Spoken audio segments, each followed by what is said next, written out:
Perkenalkan, saya Putri Iftitahi Rahmatillah. Perkenalkan, nama saya Yoga Ramadhani. Halo, nama saya Muhammad Farel Murtado. Halo semuanya, perkenalkan nama saya Rafli Zulfaqi Sembiring. Halo, namaku Theo Miracle.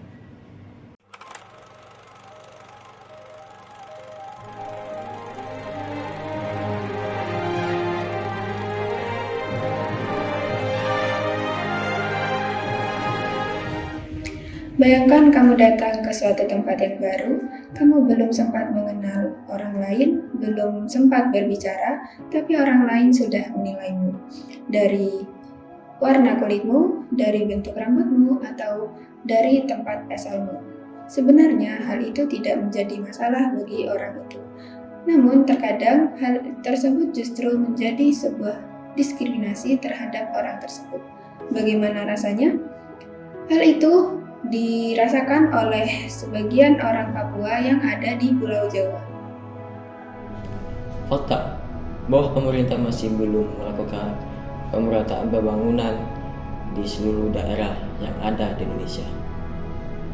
Mengharuskan masyarakat dari suatu daerah tertentu untuk merantau ke daerah-daerah yang telah berkembang untuk mengejar mimpi dan cita-citanya.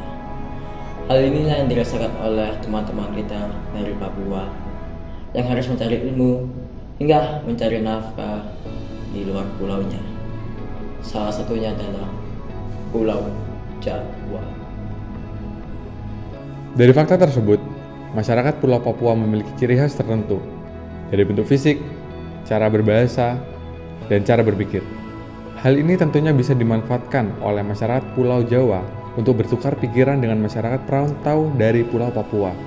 Namun sayangnya, fakta yang terjadi di lapangan, kebanyakan masyarakat Pulau Papua malah mendapatkan diskriminasi terhadap dirinya.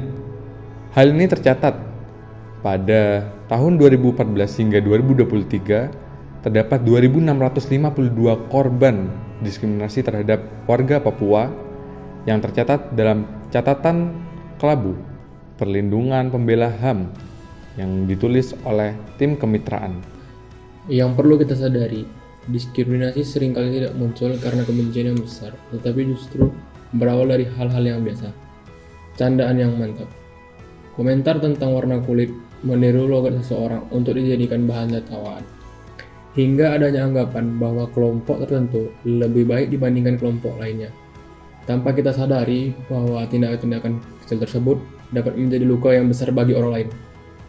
Diskriminasi dapat merasa takut, kehilangan rasa percaya diri, sulit beradaptasi dengan lingkungan sosial, bahkan merasa diri yang tidak diterima di tempat yang seharusnya menjadi ruang untuk bertumbuh.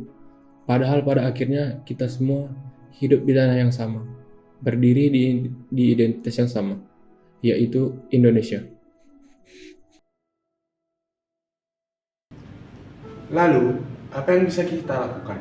Pertama, mulailah membiasakan diri menghargai perbedaan, karena perbedaan bukan sesuatu yang harus dijauhi, tetapi sesuatu yang bisa dipelajari.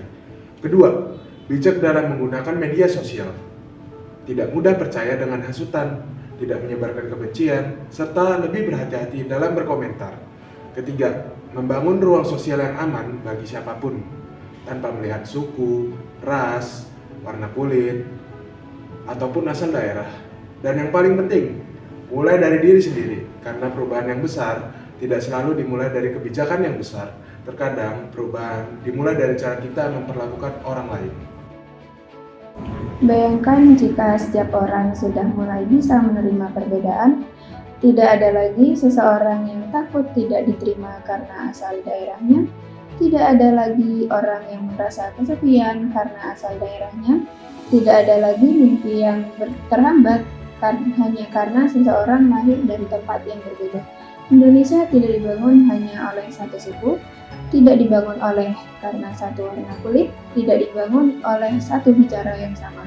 Indonesia berdiri karena keberagaman. Dari Sabang sampai Merauke, kita Indonesia. Hentikan diskriminasi mulai dari diri sendiri.